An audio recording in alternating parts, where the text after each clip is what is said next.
Bonjour à toutes, bonjour à tous, bonjour mon cher Bruno. Bonjour à tous, bonjour Julien, comment tu vas? Super bien, en pleine forme, comme d'habitude, comme toute Bah fin oui, de hein, semaine. Voilà, c'est bientôt le week-end, c'est parfait. c'est ça. Dis-moi, aujourd'hui, un petit programme, mais avec beaucoup de nouveautés, beaucoup de choses super intéressantes. On a beaucoup parlé de la notion de Timo Kinnon. On veut y revenir aujourd'hui parce que vraiment, plus on le creuse, de ton côté, de mon côté, dans tous les côtés, voilà, plus on trouve d'éléments intéressants. Et là, va falloir vraiment qu'on fasse un point sur cette notion de Timo Kinnon. Alors déjà, si on prend le début du point de départ, c'est d'où est-ce que ça vient cette notion de Timo Kinnon? Alors bon, déjà pour introduire la chose, c'est vrai qu'il y a un engouement pour tous les produits naturels aujourd'hui, et ce qui est normal puisque c'est depuis déjà des millénaires qu'on les utilise et ils ont été efficaces dans diverses maladies. Et bien évidemment, on a énormément de publications là-dessus, et tous ces plantes médicinales, elles sont utilisées dans le monde entier, hein, que ce soit les herbes les plus populaires, ça depuis 2000 ans, que ce soit en Asie, Moyen-Orient, en Europe et en Extrême-Orient. Et la plus populaire, on va dire, et surtout cette Nigella sativa, donc avec des molécules intérieures. Cette plante, on l'appelle, ça fait partie des familles qu'on appelle Ramunculacea. Donc c'est le cumin noir, hein, tout simplement, la graine noire, le kajonji chez les Pakistanais en Inde, et chez les musulmans Abatul Barakat. Hein, donc ça, voilà, c'est ce qu'on appelle Voilà. la graine bénie. Et on la trouve même dans la Bible, hein, dans Ésaïe. Donc le cumin noir, c'est aussi le secret des pharaons. On les trouve dans les graines. Des graines ont été trouvées dans les tombes de Toutankhamon. Alors je sais pas ce qu'ils faisaient avec, hein, mais bon, ça l'a pas ressuscité. Par contre, il y a un médecin persan qui disait dans les canons de médecine, c'était au XVIIe siècle, il en parlait dans ses traités européens de cette plante. Il disait que justement qu'elle guérissait tout sauf la mort. Alors c'est un peu exagéré, mais effectivement, quand on voit toutes les publications, c'est impressionnant. Elle dynamise le corps et remet la fatigue, la dépression, elle a des propriétés préventives, réparatrices. Donc c'est un Ouais. remède contre pas mal de choses. Alors on va particulièrement plus parler de ses effets anticancéreux, anti-inflammatoires, antidiabétiques, antioxydantes, antimicrobiennes. Alors on pourrait en Et on- parler pendant, on pourrait faire une conf objectivement sur la Timo Ah oui, Kinnon pendant 2 heures. Hein. C'est oui, tellement oui. énorme qu'on pourrait Bah en oui, faire. parce qu'elle joue sur tellement de Ouais. signalisation. C'est un produit phytochimique alimentaire qui a plusieurs cibles moléculaires qui est impliqué dans la maladie. Alors c'est, comme j'ai dit, immunostimulant, hypoglycémant, anti-inflammatoire, comme beaucoup de plantes, anti-hypertenseurs, anti-asthmatiques. Ouais. Et on va surtout parler toutes les allergies, les infections, parce qu'il y a plus de 700 études quand même. Alors, c'est pas rien, Alors dans PubMed, 700 études. c'est vrai. Hein. Avant d'aller sur ce terrain de l'histamine, etc., on va revenir sur son point de départ parce que Oui. bon, je vois que tu as fait le tour du monde de Ouais. l'utilisation de la thymokinone. Sur le côté infectieux, voilà, on va déjà se Ouais. focaliser sur 3 sujets, mais le premier, ça va être surtout sur le côté infectieux. Alors, je Il y a voudrais quel juste, type d'infection? Ouais, avant de dire ça, quand même, il faut ouais, quand même vas-y. dire que le cumin noir, il y a plein de principes actifs dedans. Ouais, oui, oui. Le plus puissant, c'est quand même la thymoquinone. C'est à peu près 50%, hein, entre 30 et 50% de thymoquinone à l'intérieur. Après, il y a des flavonoïdes, comme tous les autres. On a du On va le carvacrol, prendre. d'ailleurs. On a aussi des thymols, des pinènes, etc. Et puis des huiles. Donc c'est intéressant. Mais là, on a extrait ce principe actif qu'on va retrouver justement dans ces publications scientifiques. Et les infections, par exemple. Hein, donc là, les infections, aujourd'hui, ça c'est le sujet central puisqu'on est dans l'immunologie avec tout ce qui se passe. Donc on extrait, c'est des plantes médicinales, on va extraire et puis on va travailler justement sur ces infections-là. Et donc cette thymoquinone, elle va avoir un éventail assez large sur les micro-organismes, c'est-à-dire les bactéries, les protozoaires, les parasites et les champignons et aussi les virus. Mais je dirais sa particularité par rapport à toutes les autres, et ça c'est quand même incroyable, juste sur les grammes positifs et grammes négatifs dans les bactéries, mais Mhm. surtout elle va être prévenir à 90% le biofilm. Ça, c'est quand même de la bombe. Et quand c'est utilisé intelligemment, par exemple avec du NAC, donc ce facteur de virulence qui est important dans les maladies bactériennes, puisqu'on sait qu'aujourd'hui, il y a une résistance aux antibiotiques. Et là, on ne l'aura pas et on va travailler sur le biofilm.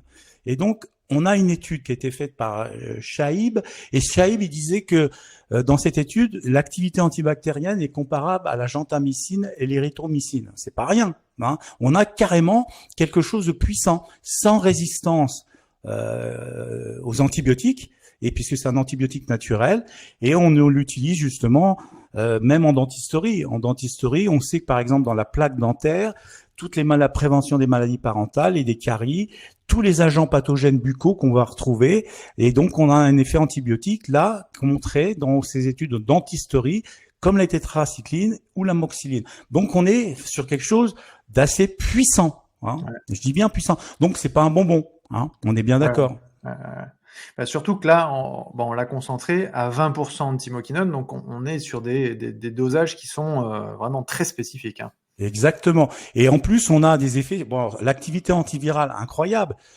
Hépatite B, Epstein-Barr virus. Le plus puissant, c'est sur CMV, cytomegalovirus. Je vais y arriver. La dengue, etc. Le SIDA. Donc tout ça, c'est important parce que le Covid. C'est le Covid quand même qui l'a remis. Voilà. Alors, par contre, je dirais un truc sur le Covid parce que, alors moi, c'est mon avis personnel et dans toutes les recherches que j'ai fait, il ne s'agit pas d'un virus, d'accord. Par contre, il va avoir une activité intéressante parce que il est immunomodulateur, il va justement anticoagulant, antibactérien, hein, antioxydant et en même temps, il va jouer comme anti-inflammatoire. Donc, il est intéressant, hein. On sait très bien que, justement, dans ce Covid-19, bon, c'est une piqûre de moustique de Bill Gates, mais bon, on sait que il y a des dégâts qui ont été faits, hein, et que ça va permettre aussi de protéger, et ça j'y reviendrai, il y a des études sur la nigelle, sur la protection des gens qui ont été vaccinés quand même, hein, d'accord, c'est pas rien. Donc ça c'est l'activité antivirale. Et après il y a une activité que j'aime beaucoup, c'est surtout son activité antifongique. On sait qu'aujourd'hui il y a un gros problème, il y a une émergence de pathogènes fongiques résistants aux médicaments. Hein, toutes les résistants aux azoles, hein, toute cette famille qui sont là, et donc c'est un obstacle majeur à leur élimination, hein, puisque dès qu'il y a résistance. Et là, on a un produit qui est intéressant, qui joue sur les candidats, sur les aspergillus et dermatophytes, donc tous ces, on va dire, pathogènes fongiques. On l'a vu dans la publication dans le webinaire sur le cancer, c'était vraiment intéressant. Hein. Et il y a de redire qu'on a fait déjà un webinaire sur ce sujet-là. Voilà. On a déjà fait une vidéo sur ce sujet-là qu'on peut aller revoir. Bien sûr. Mais sur le cancer et les micro-organismes. Hein. Voilà. Alors il n'y a pas de toxicité hépatique puisqu'il il protège le foie en même temps, hein, des médicaments et de l'alcool. Hein, donc ça justement c'est là que c'est intéressant. Et il est efficace, et sa particularité, c'est qu'il joue aussi sur les globules blancs, donc la défense de l'organisme. Hein, on ne peut jamais oublier que le candida, c'est quand même le 4e isolat le plus courant dans les infections sanguines nosocomiales. Donc jamais oublier ça, et que dès lors qu'on va même à l'hôpital, on peut l'utiliser avec les antibiotiques. C'est une synergie, c'est une protection, et ça évite justement aussi le biofilm. Donc ça, faut y penser. Tu fais bien de le dire parce qu'il y a effectivement pas mal de publications sur certaines bactéries multirésistantes où ils utilisent des thymoquinones en synergie d'une antibiothérapie. Exactement. Et d'ailleurs en Égypte, hein, dans la période du Covid, ils l'ont utilisé. Ils ont utilisé aussi tous les gens qui ont des infections en Égypte, dans les hôpitaux, ils l'utilisent, ils connaissent très très bien. Et d'ailleurs, il y a énormément de publications du Moyen-Orient. Hein, d'accord. Alors après, on pourrait parler. Vas-y, des allergies hein, aussi. Ah, ben voilà, alors là, si tu nous lances sur ce sujet-là, parce que j'ai souvent cette discussion sur le terrain. Ce matin, j'étais chez Clara Mallier, elle travaille beaucoup sur l'histamine. Ouais. Elle me disait, ok, ça a l'air super intéressant cette thymoquinone, mais comment ça fonctionne exactement? Alors déjà, il faut savoir que les allergies, on parle des IgE, mais il n'y a pas que les IgE, puisque si on regarde un mastocyte, c'est intéressant de regarder un mastocyte. Hein. Donc le mastocyte, on va retrouver énormément de molécules. Hein, et il faut pas confondre aussi le système, parce qu'on a ces SAMA. Hein. Le SAMA, qu'est-ce que c'est? C'est un syndrome d'activation des mastocytes. Donc c'est une libération inappropriée de médiateurs. Il y en a plus de 200. Donc il n'y a pas que l'histamine. Hein. Et d'ailleurs, il y a des SAMA sans histamine. Ça, faut le préciser. Ça peut être des leucotriènes, c'est des cytokines, etc. Et il faut pas confondre avec la mastocytose, là où il y a une accumulation de mastocytes sur tous les organes, que ce soit le foie, le rein, génito-urinaire, endocrinien. Et là, on a pas mal de pathologies comme ça. Mais il faut bien différencier les deux. Il y en a un, c'est un surnombre de mastocytes du système immunitaire sur les organes, et l'autre, c'est plutôt une libération, une sensibilité accrue qui fait qu'on va libérer énormément de de médiateurs du mastocyte, hein, comme j'ai dit, plus de 200. Et là, vous allez retrouver toutes les pathologies du SAMA, l'allergie, l'asthme, l'autisme, les maladies auto-immunes, par exemple l'hypothyroïdie Hashimoto, hein, le lupus, sclérose en plaques, l'eczéma, les maladies cœliaques, syndrome de fatigue chronique, etc., côlon irritable, les migraineux, tous les problèmes aussi, même on trouve l'anxiété, la dépression, la sensibilité chimique, et c'est stimulé par énormément de facteurs, hein, des irritants environnementaux, des odeurs aussi, des produits chimiques, les médicaments.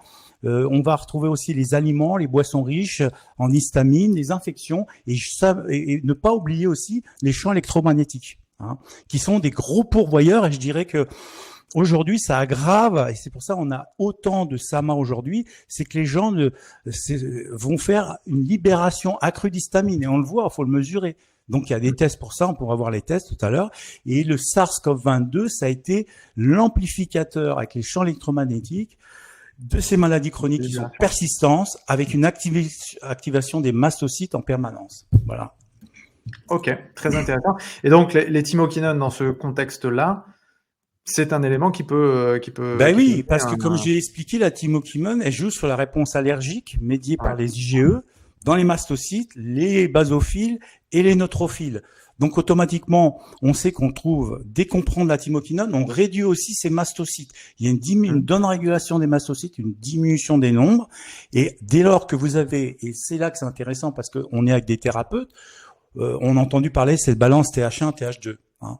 Donc c'est TH1, c'est TH2, c'est la dominance des mastocytes, c'est un indicateur. Si vous faites un typage lymphocytaire, on se retrouve avec un TH2 qui est dominant par rapport au TH1, on est sûr qu'on a une activation des mastocytes. Ça, c'est important. Hein. Et ces mastocytes TH2, toutes les cytokines qui sont produites par les mastocytes, notamment TH2, jouent un rôle vraiment important dans la régulation des réponses inflammatoires allergiques. Et il faut savoir, là où c'est vicieux, c'est que l'histamine inhibe, dès lors que l'histamine est libérée des mastocytes TH2, on va avoir une inhibition des TH1. Donc ça va faire qu'on va avoir une persistance virale des autres micro-organismes intracellulaires. Et c'est pour ça que c'est intéressant parce que on a là, avec la thymoquinone, un immunomodulateur qui va rééquilibrer TH1, TH2, TH17 et TREG. Donc tout ça, c'est un impact positif sur les mastocytes. Et ne jamais oublier que l'immunodulation, conduit à une réponse TH1 qui est toujours améliorée, hein, et une TH2 qui va être plus ou moins diminuée ou supprimée.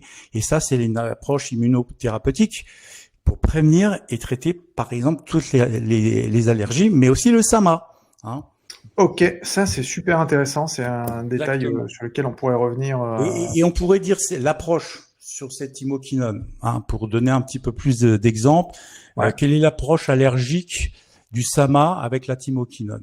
Premièrement, bon, il faut gérer bien évidemment son alimentation avec des suppléments. Il y a des gens qui utilisent aussi des médicaments, des antihistamines.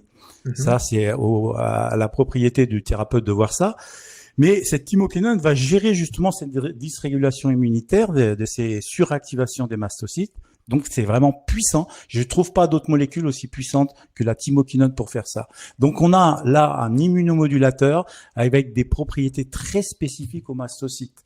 Hein. Ça réduit les COX-2 parce que tout ce qu'il y a dans les mastocytes, les COX-2, les prostaglandines, leucotriène, réponse pro-inflammatoire, tout ça diminue avec une diminution de NF-κB et du TNF-alpha, je crois que l'interleukine 4 aussi. Voilà. Tout ça, ça inhibe la dégranulation de ce mastocyte, et ça, c'est vachement important, avec aussi diminution de la migration des neutrophiles et de l'élastase. Ça joue sur la AKT et l'NF-κB, hein, je répète, production antioxydante, augmentation du NFR2, un antioxydant, et donc automatiquement aussi inhibition de la libération des histamines des mastocytes. Hein. Alors, il faut savoir que c'est pas la thymoquinone, elle va être transformée dans l'organisme en nigélone, qui va être, elle, la molécule qui va vraiment diminuer l'histamine du mastocyte. Hein. D'accord. Ok, il y a une métabolisation d'abord. Exactement. Ok. Et ce qui est intéressant aussi, on peut l'adjoindre avec d'autres produits comme les inhibiteurs de la DAO, qui vont diminuer aussi l'histamine. On peut aussi jouer, bien évidemment, il faut éviter tous les aliments qui stimulent cette DAO. Vous avez le thé noir, le thé vert, vous avez tous les aliments. certaines boissons même énergisantes. La vitamine C, on peut l'utiliser, mais à petite dose, parce qu'à haute dose, c'est tout le contraire.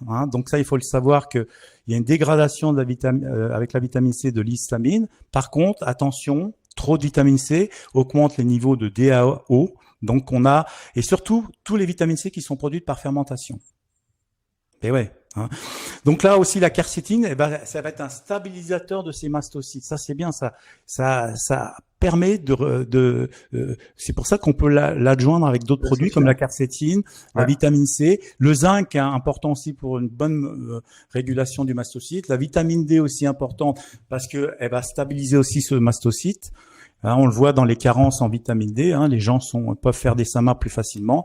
Et après, vous avez toutes sortes de probiotiques, des bifidobactères. Là, il suffit de demander à votre médecin des lactobacillus rhamnosus, etc. Voilà. Donc là, on a une approche un peu en synergie, en synergie, en travaillant sur du fonctionnel, la méthylation aussi certainement. Exactement. Ok. Bon, très intéressant cette histoire de SAMA. On pourra le creuser au fil du temps. Voilà, c'est un dossier qui est lourd parce qu'il y a énormément de population, énormément. C'est une maladie, les maladies environnementales aujourd'hui, et toutes les allergies qui vont avec cette suractivation de ces mastocytes, malheureusement. Ok, super. On passe à un autre sujet parce que on pourrait en parler pendant 45 minutes du SAMA. Juste revenir sur le cancer parce qu'on a quand même il y a deux éléments que tu nous avais expliqués sur ce webinaire. On peut faire une petite synthèse ou revenir rapidement dessus, mais notamment évoquer la notion de turbo-cancer parce que ça c'est aussi quelque chose que tu as creusé. Alors, déjà, il faut savoir que les premières études de anticancéreuses, c'est de 1980. Donc, on s'est aperçu qu'il y avait une augmentation des natural killers de 200 à 300% chez les patients cancéreux qui étaient sous un programme immunothérapeutique lié avec la thymoquinone. Ah ouais, c'est énorme. Ah ouais. Donc, activité cytotoxique des cellules cancéreuses, ça c'est dans les années 90. Et après, on sait qu'elle a des propriétés chimiopréventives, anticancéreux et chimiothérapeutiques. C'est-à-dire que on peut l'utiliser, déjà avec ses propriétés anti-inflammatoires, antioxydantes, ça c'est reconnu. Tu rappelles spécifiquement les signalisations sur lesquelles elle joue. Voilà. Alors, induit l'apoptose, induit la prolifération. Induit l'apoptose, il va réduire la prolifération, va inhiber les facteurs de croissance de l'angiogenèse qu'on appelle le VEGF. Donc ça c'est important. Ça inhibe aussi la voie de signalisation NF-κB. Ça joue sur les métastases MPP, donc ça c'est ce qui font la prolifération des cancers. Inhibe la KT et le mTOR, donc on peut l'utiliser aussi avec le ROTOR. Détruit les cellules cancéreuses par l'activation du gène P53. Donc ça, c'est aussi une bonne nouvelle, ainsi que toutes les enzymes qui sont liées au développement et la progression du cancer. Inhibition des cancers turbo par le vaccin ARN Covid-19, ça c'est important. Attends, vas-y, rappelle-nous le mécanisme parce que ça c'est... Alors, déjà, pour dire quand même la thymoquinone, c'est P53, NF-κB, PPR-gamma, STAT3, APK et la kinase mTOR. Donc ça, c'est vraiment important. On l'a vu, ça faut retourner au webinaire. Mais surtout, comme tu dis, là, la grande découverte, c'est qu'on sait que les protéines SPAC dans les cancers turbo, notamment Pfizer et Moderna, peuvent endommager justement ce suppresseur P53. D'accord? Et ça induit des cancers. Donc, ça régule cette thymoquinone à la hausse, le P53, mais aussi tous les autres gènes suppresseurs de tumeurs, comme le P21 et ce qu'on appelle PTEN, donc qui sont des gènes qui sont suppresseurs de tumeurs. Ça les inhibe. Donc, c'est vachement important de comprendre ça. Donc, ces vaccins, ils contiennent des micro-ARN. D'ailleurs, ça s'appelle Oncomyr. Donc, c'est tout un programme. Et donc, cette thymoquinone va réguler un grand nombre de ces micro-ARN, va réguler à la baisse l'oncogène MIR21, MIR10, c'est ça, et surtout réguler à la hausse le MIR34A. Voilà, c'est un peu des noms un peu barbares, mais tout ça, il faut savoir que si on regardait dans les publications, par exemple, MIR, micro-ARN MIR21, c'est le plus fréquemment, on le retrouve dans toutes les tumeurs solides, tous les cancers, sein, ovaire, l'utérus, côlon, poumon, foie, etc., prostate, pancréas et thyroïde. Donc, c'est vraiment important. Et ça, c'est grâce à la thymoquinone qu'on va pouvoir jouer sur ces mécanismes-là. D'accord? Donc, on sait que les micro-ARN sont tous impliqués dans les turbocancers qui sont induits par les vaccins ARN messagers Covid-19. Mais malheureusement, de nombreuses personnes qui sont atteintes de ces cancers turbo ne vivront pas assez longtemps pour le savoir. Parce que ça, on nous le dit pas, mais c'est une réalité. Ok, clair. Ça me paraît très clair. Ok, donc on a vu le terrain infectieux, on a vu la notion de SAMA, histamine, etc. On a vu le cancer, turbocancer. Est-ce que tu veux nous redonner une dernière indication? C'est déjà des grosses indications parce que. Alors voilà, c'est déjà les plus, pour moi, c'est les plus fortes. Ouais. Mais jamais oublier son effet antidiabétique et antiglycante. Je dirais surtout antiglycante. Elle a une particularité parce qu'on sait que l'hyperglycémie, c'est un facteur déterminant dans le diabète. Ça va créer des AGE. Et on sait que justement, la thymoquinone va permettre de diminuer ces AGE dans le corps, de se former. Donc c'est vrai, elle a d'autres particularités, le stress oxydatif, la résistance à l'insuline, donc tout ça sont importantes. Et on sait que là, on a des études dans le syndrome métabolique sur l'hyperglycémie, l'hyperinsulémie, l'hypercholestérolémie, l'hypertension. Donc c'est pas mal. Et souvent, quand c'est associé avec l'acide carnitine et l'acide alpha-lipoïque, on a des effets aussi sur la protéine glyquée. Donc c'est un rappel à faire. Alors bien évidemment, on la met pas en avant pour ça, mais il faut connaître ces choses-là. Oui, c'est des propriétés entre guillemets secondaires, mais un élément n'est pas encore mesuré, c'est son impact sur le microbiote également, puisque ça, c'est des éléments qu'on a cherché. Je pense que ni moi ni toi ne l'avons trouvé. Je suis pas sûr que ça ait été vraiment mesuré. Donc, dans des prises quasi quotidiennes à long terme, personne ne sait ce que ça fait fondamentalement sur le microbiote. Voilà. Donc, dans l'utilisation. Ouais, vas-y, je te laisse terminer. Non, dans l'utilisation, c'est peut-être plutôt des fenêtres thérapeutiques qu'une prise sur 2 ans de thymoquinone. Voilà. Je suis complètement d'accord avec toi parce que si on commence à le prendre pour le diabète et on sait que c'est du long terme, c'est pas possible, parce qu'on a quand même bah oui, on a un antibiotique quand même, c'est pas rien quelque part. Donc il faut pas. Et puis là, surtout avec l'extraction à 20%, quoi. Donc voilà. Alors. Pour finir, juste dire qu'il y a d'autres cardiovasculaires. On a aussi en 2 mois, il y a des études sur le HDL, baisse du LDL. Donc tous les gens qui ont des cholestérols trop élevés. Le cerveau, c'est un effet protecteur sur les maladies neurodégénératives, sur la mémoire, mais aussi on a des particularités sur le foie, protection du foie. On a les reins et l'estomac. On a prévention des maladies rénales, notamment les nephrolithiase, toutes les lésions rénales, mais aussi toute la toxicité qui est liée à la morphine, aux médicaments. Et aussi, on a tous les ulcères gastriques induits par le stress. Donc, tout ça, c'est intéressant au niveau aussi digestif. D'accord. Parce que, encore une fois, Helicobacter pylori, cette action certainement anti-infectieuse qui est en parallèle. Et toujours des fenêtres thérapeutiques. Pour moi, c'est pas un traitement de fond. Non. Le traitement de fond, c'est d'abord ce que tu manges et après, c'est d'aller faire du sport sur des problèmes métaboliques. Certainement, c'est pas faute de le rabâcher à chaque vidéo. Voilà. Non, on a une molécule qui est puissante, faut le dire. Elle fait partie de l'arsenal, avec toutes les molécules qu'on a aujourd'hui même dans le cancer. Elle fait partie. Pour moi, c'est une plante que je mets dans le top 5. Il n'y a pas photo. Voilà. C'est sûr que plus on la creuse, j'arrive pas encore même à comprendre comment ce principe actif-là n'a pas été étudié dans les universités européennes et dans les universités américaines. Ce sont des publications qui sont du pourtour médicaranéen, qui sont indiennes, iraniennes, et tu te dis, mais comment c'est possible de passer à côté de ça? Moi, je peux te donner la réponse. Big Pharma, faire une petite censure, on va dire. Ça gêne trop, bien sûr. C'est vrai. Bon, je pense qu'on a été extrêmement clair, c'est très bien. Combien tu utilises? Tiens, dernière question. Alors, déjà, il faut savoir que c'est un procédé qui est sans solvant. Déjà, ça va rassurer les naturopathes. Donc, c'est un extrait qui est breveté, standardisé à 20%. Donc, ça, c'est important. Et je dirais que le dosage est entre 1 et 4. Plus l'infection est forte, plus il faut en donner. Il y a une gélule ou 4 gélules?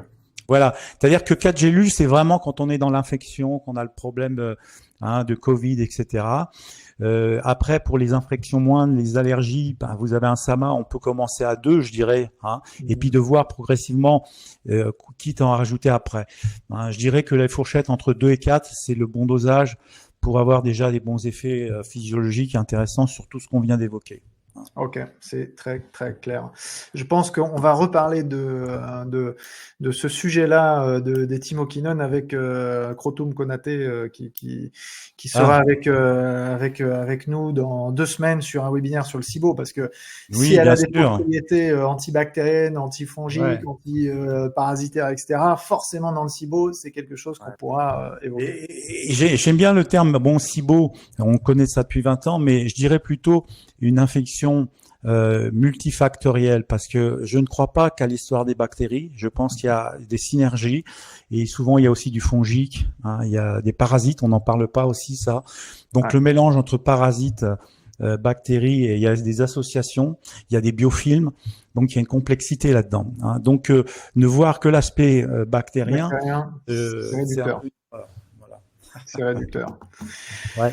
Super Bruno, 26 minutes, je pense on est exactement dans le pour une fois. C'est bien, enfin, après plus d'1 an. En 2 ans, on commence à s'améliorer. Exactement. Prochain sujet, Écoute, on va en reparler. J'en ai plein sous le coude, mais lequel choisir, on en reparle si tu veux. On en rediscute. Peut-être la mitochondrie. Ça fait longtemps qu'on veut parler de la mitochondrie. Mais là, 20 minutes, ça va être dur.